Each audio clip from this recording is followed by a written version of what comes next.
this is Cherry at the CW panel here at Paleyfest 2014.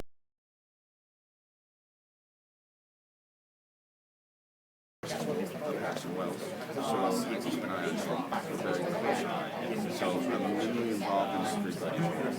Well, you've got a crossover coming up. What do you think Joe West will think of this guy in the green hood? I have no idea. There's nobody I've met yet. So, like, as an actor, I don't know that guy yet. So, as Joe West, I don't know that guy yet. So I'll find out when I get there. Well, has Joe met Felicity?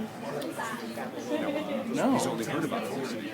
Okay. He heard that Barry has a crush on some girl. Would Joe prefer that Barry end up with somebody that's not Iris? That's a really good question. I don't know yet. That's a really good question. I mean, look, I'm super protective of my daughter, but I'm also very, very aware.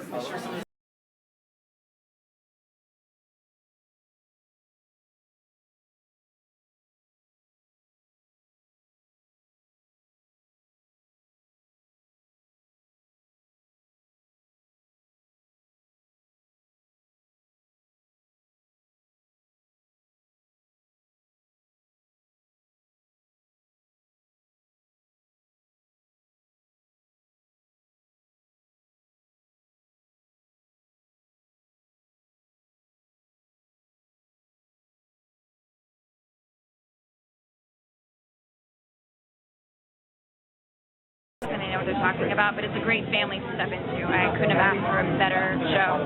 Now, did you do a little background and nerd out at the comic book shop? I did a little bit. I went to my local comic book shop and I kind of went in and asked them, you know, can you find some Flash comic books for me? And I kind of told them what I was looking for. And I picked up some comic books and started from there, yeah.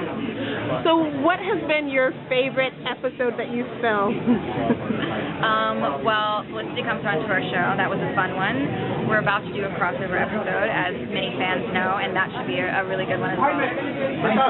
Did you have a good time? Did you get a chance to go to Comic-Con this year? I did, which was overwhelming and crazy and awesome all at the same time. It's great to actually see the fans because we're up in Vancouver and we're making the show, but you know, it's really about the fans. So to be with them and get their feedback, it reminds us what we're doing and why we're doing it. I look forward to seeing you this fall, or in a couple of weeks, really.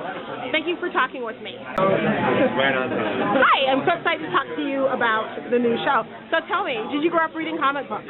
I did grow up reading comic books. Well, I wouldn't say grew up as much as when I was around 11, 12, maybe I started reading them. And there was a comic book shop in the flea market where my parents went shopping on the weekend, and I pretty much just hung out. I love the commercials that you guys have been using to introduce the character. Did you influence that in some way? The face-off one we did because that was actually, we shot that after the pilot, but yet it was going to air obviously before the pilot, which still hasn't aired. So we realized that that would be the first time people saw the Flash with his abilities and powers. Suddenly a commercial became as important as the pilot, so we produced it the way we would a TV show, and we worked with the network who did a wonderful job. It's a great commercial to introduce people who are not familiar with the character. So how did you get to choose Flash to be the new CW show? Or how did you say? I always loved the character, and then we knew we wanted to bring powers to Arrow, and I hoped that we'd get to do it by showing the origin of Barry Allen. So we pleaded and begged everybody in the studio, the network, and everybody, you know, the network president had actually independently already called DC about the character, so people were really excited, and you know, everything just kind of worked out.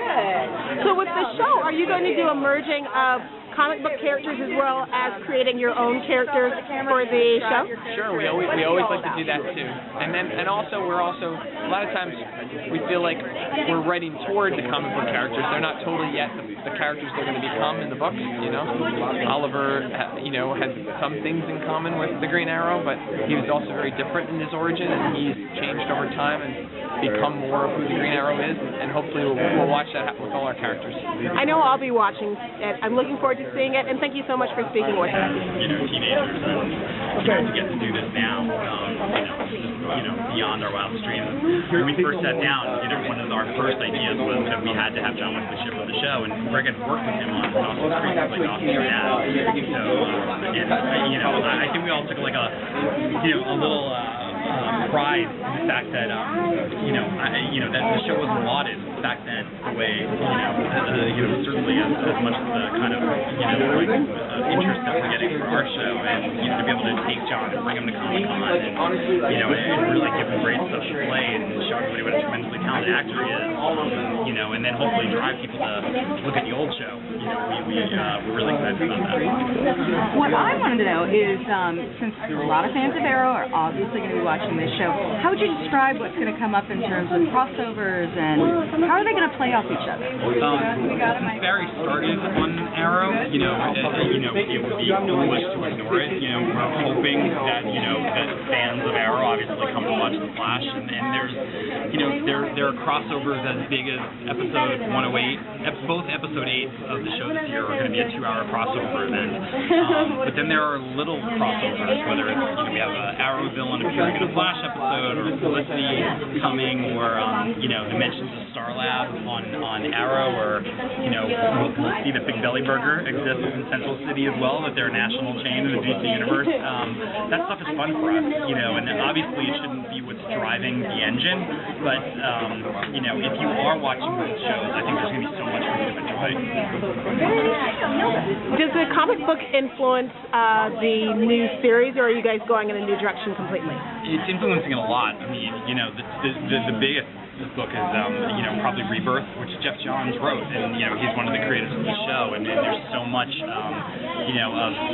before Jeff sort of like took on the book, he had a much simpler background with Barry did, without nearly so much pathos, and Jeff really infused the book with that. And I remember when we were shooting, the pilot and the scene where Barry's mother was killed, Jeff was like, Jeff actually got a little misty standing there. He's gonna kill me for saying this, but he's just like, I can't believe we're actually filming this when this comes to life. And so there's a lot of the comic books in there, probably more so than Arrow. I think that Flash has a much richer, deeper comic history than Arrow does, and with that there was a lot more alchemy, as it were.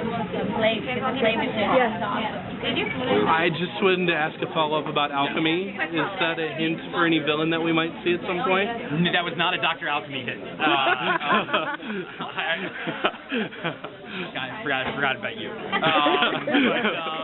No, but I always say, especially with these things, that, it can't just be a live-action comic book adaptation. I mean, you really have to, something has to happen, and there does need to be a level of alchemy, and I think that the best comic book adaptations have had, that mixture of, taking the source material and reworking it and pulling out the good stuff and what works and what doesn't work, and hopefully we've done the same with Flash.